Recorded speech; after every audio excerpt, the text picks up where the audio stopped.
Mighty and glorious of a powerful rank, good morning, good morning. So what do we have here?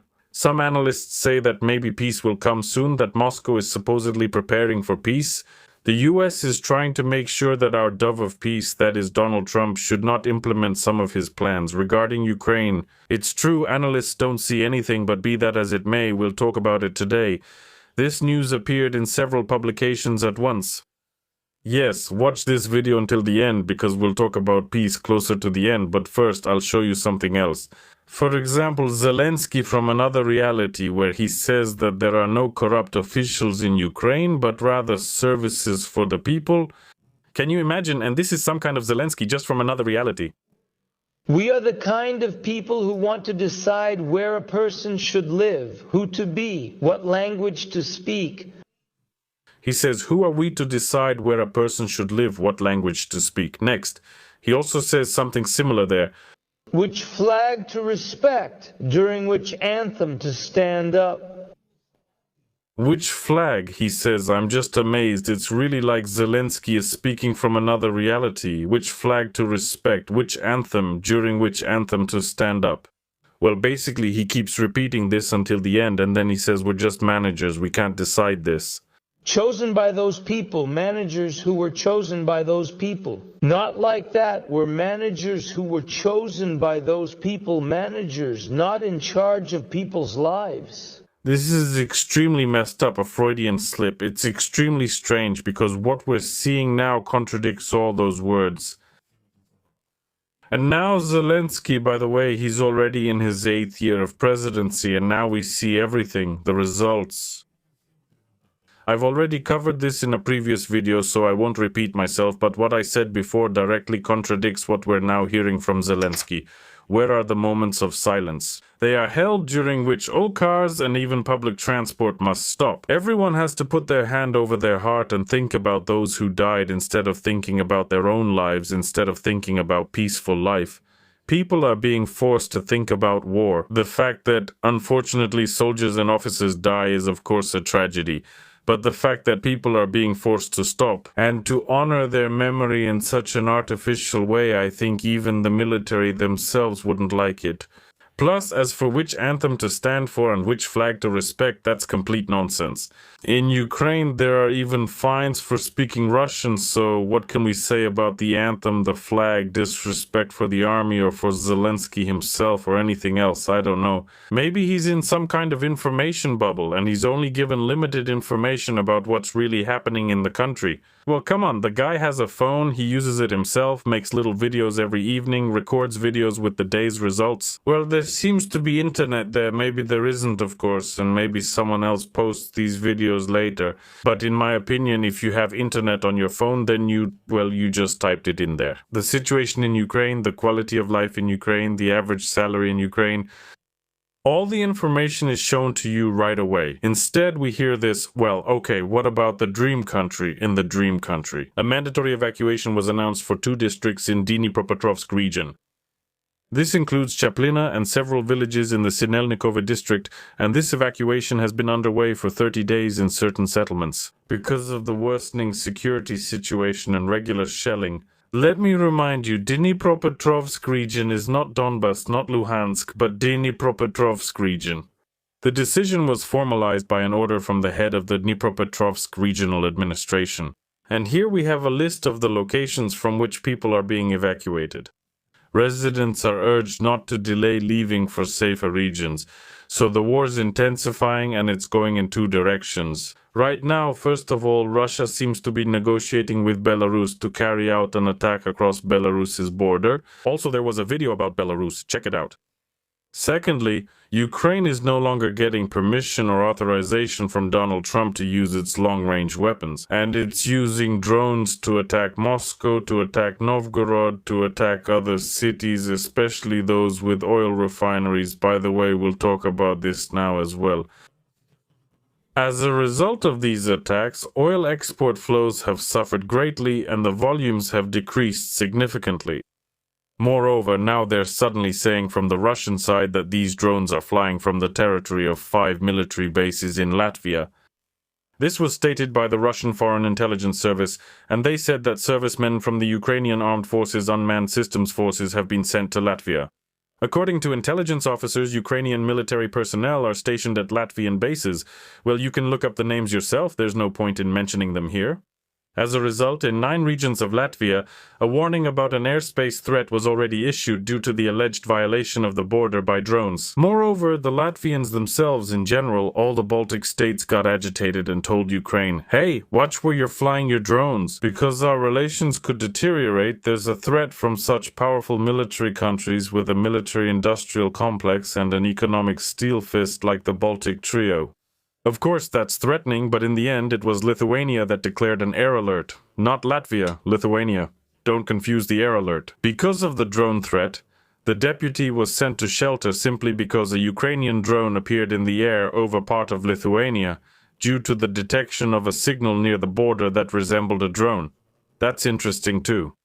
They declared an air raid alert, scrambled NATO fighter jets, and recommended that residents take shelter. The radar detected this very object, which looks like a UAV. Well, there are also objects here that look like presidents in some countries. And the Lithuanian Ministry of Defense clarified that the air raid alert was declared because of a suspicious drone. And people were advised to go to a shelter or a safe room. Again, there are some differences here. Russia says that training grounds are already prepared in the Tri-Baltic region, while the Baltic states tell Ukraine not to send its drones because their airspace is closed. In general, there's a bit of chaos.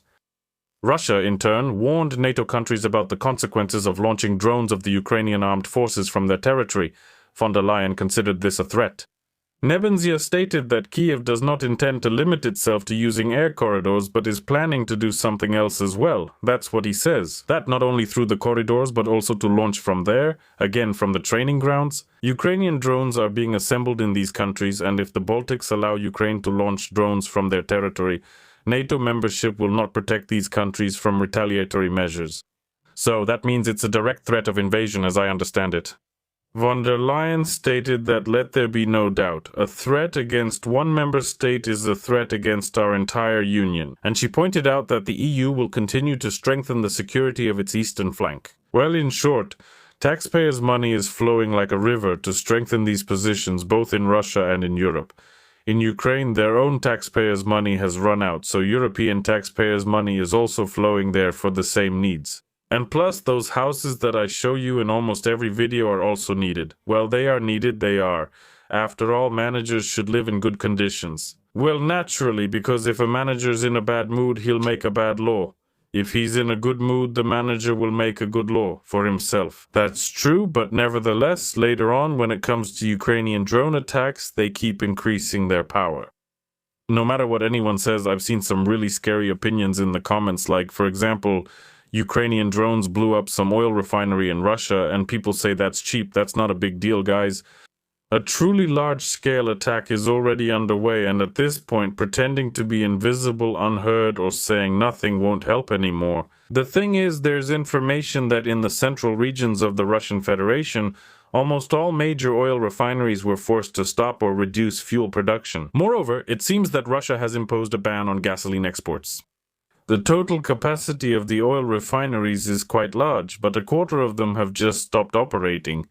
That's about 83 million tons per year, which is a huge amount. It is stated that these oil refineries account for more than 30% of gasoline production and 25%, that is, a quarter, of diesel fuel in Russia, a third of gasoline production and a quarter of diesel fuel.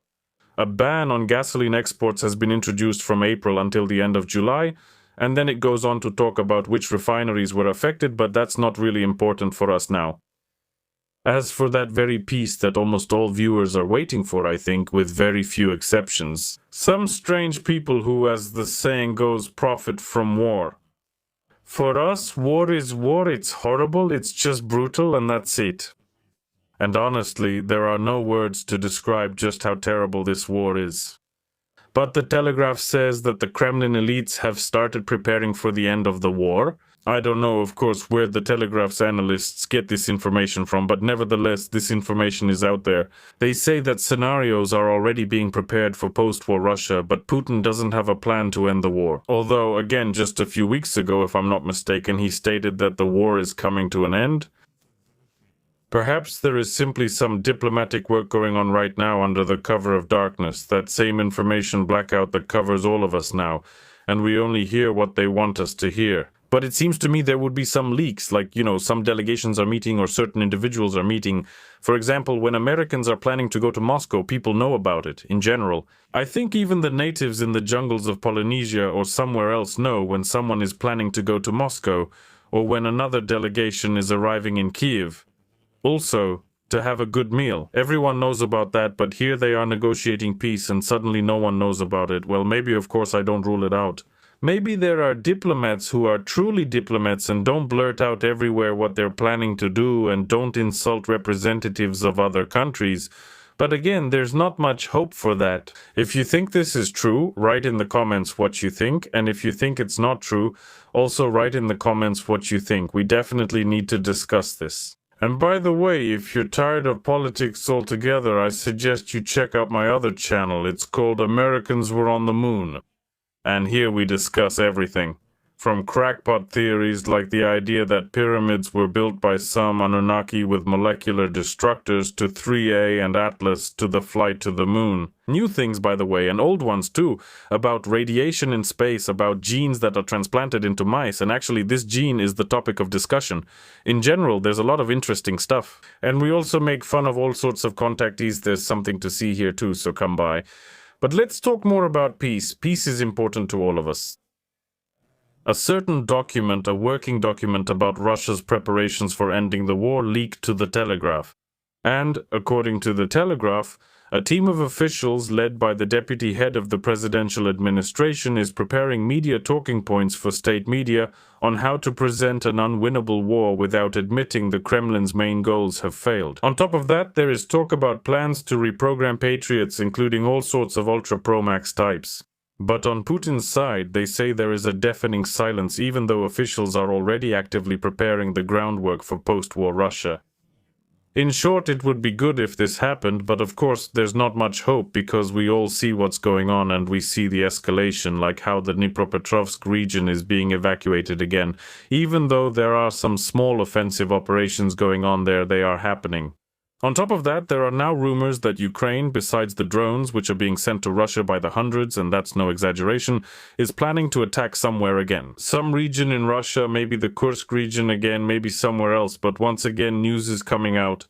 I'm not commenting on any of this yet since there's no confirmation, so let's wait and see what happens next. Well, but for now, I'll show you those who support the war. Like I said, most of us are against the war, but there are a few particularly gifted individuals who are for it. And looking at them, well, at some of them, you just can't look without tears. Well, there you go. For example, there's a character sitting in some studio with some purple lights expressing his deep confusion about why Ukrainians are fighting on his own. You see the top knot and those mustaches. Apparently they help crawl in the trenches or play some role in aiming the weapon at enemy positions. I have different assumptions, especially that CEO Otso Seledets is amusing, and here the knight is also muscular and huge. In military uniform, there will be such warriors in Russia. By the way, he reasons very, very sensibly, 1 word per minute, then he thinks, withdraws into himself, pulls out the next word from his little portable speech dictionary, and demonstrates his next, well, oratory skills.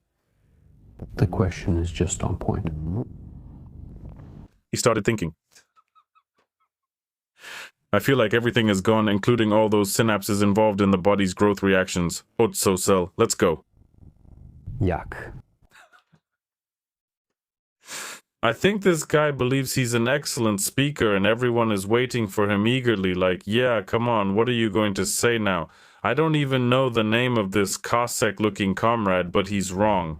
Nikolai. And it froze again. The system has detected an unrecoverable error and will be shut down.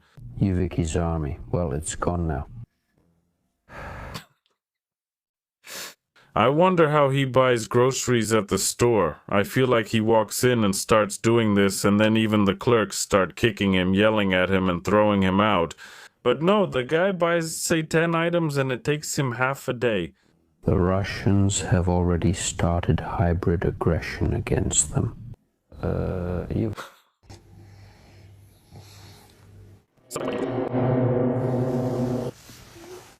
Well, that's crazy. Basically, out of 25 seconds, 20 are just pauses. And this great orator apparently won't be invited to any studios anymore, but we have other excellent speakers, and for example, right now someone else is showing their skills in various forms of oratory. Some girl from the Positive GK? Well, we can see those eyebrows and hair. As always, everything is great when it comes to personal life, but when it comes to the war, it's different. And she's in some kind of bunker that looks like a Kyiv apartment, but still, apparently, it's not that. The leader... Who then joined the troops, the Matrix, the fourth one, like in the army. Which one is in the army? The girl on the left with red nails or the messier one on the right? That's exactly what I think about being in the movement. That creating subtitles, being in the movement, doing something is much better and easier than sitting, being afraid, and just watching. Well, no, if you're sitting in military uniform in your apartment and talking about how you're not evil, unbreakable, then of course it affects everyone. And we immediately want to go to the front line. Oh, that's a whole different matter, and all sorts of things are behind her. As far as I can see, those are her perfumes. Something is shining and sparkling over there. It doesn't look like a medal for the capture of Moscow, but it does look like perfume to me. If anyone knows, take a closer look. Let's figure it out. It's surprising that she doesn't have a camouflage net in this apartment, and it's surprising that she doesn't have some kind of grenade launcher barrel visible. Well, these are the kind of fighters we have here, but after the guard says something, she shows up, and her last name is Hilka. That means branch in Ukrainian. Okay. I dropped the predator over prey pose. I no longer took the predator's position. A real huntress. Such a huntress, all green with a determined look. Scary. I love these. Is it considered correct in Italy? How do you get out of this? From where? The predator's position? Well, I honestly don't even know. Predators are sometimes kept in the zoo, very much so. Well, what else? I don't know what to do after the army. What kind of... What will I do? That's the issue for most of these people. The war boosted them, and now they don't know what to do next. Reading between the lines, they don't know how to make a living or do anything. Excuse my language. They don't know how to speak properly, they can't do anything at all. That's why they focus on their so-called oratory skills, which aren't really skills at all.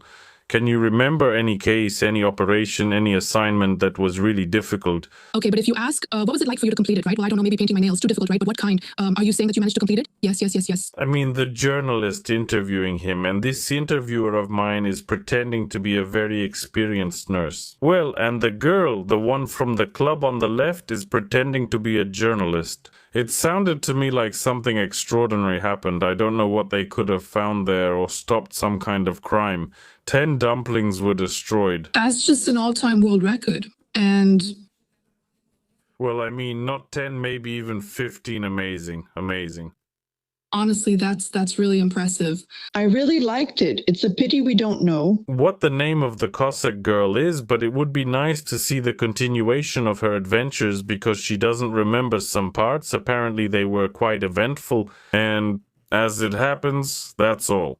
Overall, that's it for today. I hope you enjoyed it. Subscribe to the channel if you liked it. Subscribe even if you didn't like it, so you can scold the author because, well, you can't just leave this on the internet. Someone is wrong. That's just terrible. And come back for the next episodes. Well, that's all. Goodbye, everyone. Just so viewers know, this is money for 2 years. 2 separate large tranches, 45 and 45, not billions.